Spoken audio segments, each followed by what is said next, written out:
So app not released Steam. You should try this. This is just some post from Steam community forum. I just selected which ones seems to be working. Some people write just don't launch it from the downloads menu on Steam. Do it from your library or desktop shortcut. It's a visual bug, so try that.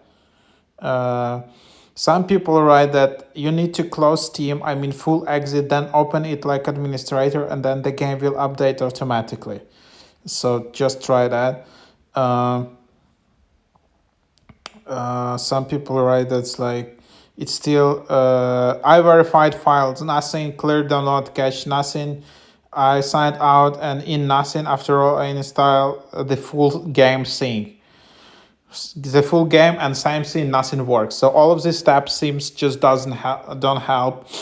So just try that. You can also uncheck free trial in DLCs menu and then recheck files.